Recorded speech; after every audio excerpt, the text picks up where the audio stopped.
আসসালামু আলাইকুম রহমতুল্লাহ। আশা করি সকলে ভালো আছেন। তো নতুন আরেকটি ভিডিওতে আপনাদের সকলকে স্বাগতম। তো আজকের আমাদের মূল আলোচ্য বিষয় হচ্ছে আমরা শুরুতে কেন কম টাকা দিয়ে গরুর শেড নির্মাণ করার চেষ্টা করব এবং কত টাকার মধ্যে আমরা গরুর শেড নির্মাণ করব।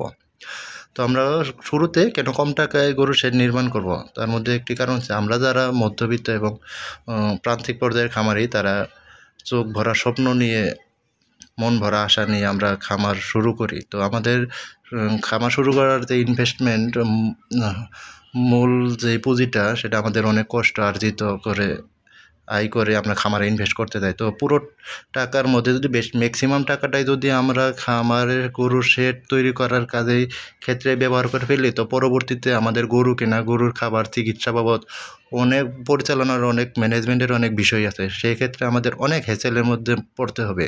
তো এই জন্য বিভিন্ন অভিজ্ঞ খামারিরা, বড় বড় খামারিরা পরামর্শ দেন যে আমরা নতুন খামারিরা যারা শুরু করবে তারা যেন খুব কম খরচে গরুর শেড নির্মাণ করেন, শেডের ক্ষেত্রে যেন বেশি টাকা ব্যয় না করে। তো আর অনেকেই তো বলে, যদি ওই রকম এলাকার মধ্যে বা আপনার বাড়ির মধ্যে, খামারের মধ্যে যদি চুরির ভয় না থাকে, তাহলে উপরে শুধু ছাউনি দিয়ে খামার গরু লালন পালনের পরামর্শ দিয়ে থাকেন।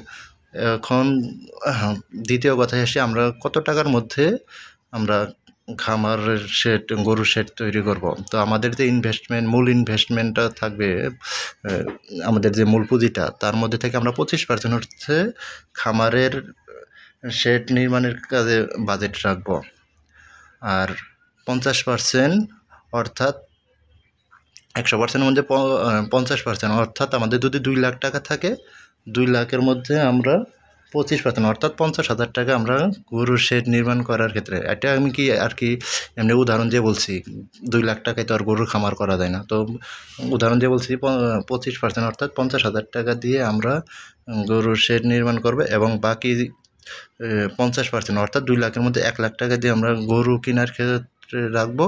আর যে 50,000 টাকা থাকবে, সেই 50,000 টাকা আমরা এখান থেকে 50,000 টাকার মধ্যে আমরা 10 থেকে 15,000 টাকা রেখে দেব, মানে 10 থেকে 15% আমরা রেখে দিব অন্যান্য কাজের জন্য। আর বাকি 30 থেকে 35% আমরা রেখে দেব আমরা হচ্ছে গরুর খাবারের জন্য।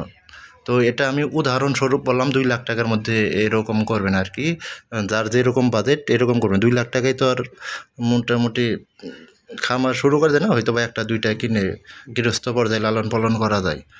এজন্য আপনারা চেষ্টা করবেন গরুর শেড করার ক্ষেত্রে যাতে বেশি টাকা ব্যয় না হয়। কারণ একটা সময় যদি দেখা যায় আপনার গরুর কোনো সমস্যা হলো বা যে কোনো একটা সমস্যায় পড়লেন, আপনার মনোবল ভেঙে গেল, আপনি সিদ্ধান্ত নিলেন যে আপনি গরুর খামার করবেন না, তখন কিন্তু আপনার পুরো টাকাটাই, এই শেডের পুরো টাকাটাই লস হয়ে যাবে এবং সেখান থেকে আপনি কী বা বিক্রি করে এই টাকাটা রিটার্ন আনতে পারবেন? কোনো টাকায় রিটার্ন আনতে পারবেন না। এই জন্য শুরুতেই আমরা খুব কম খরচে গরুর খামারের শেড নির্মাণ করার চেষ্টা করব। তো ভালো থাকবেন সবাই, সুস্থ থাকবেন। আসসালামু আলাইকুম রহমতুল্লাহ।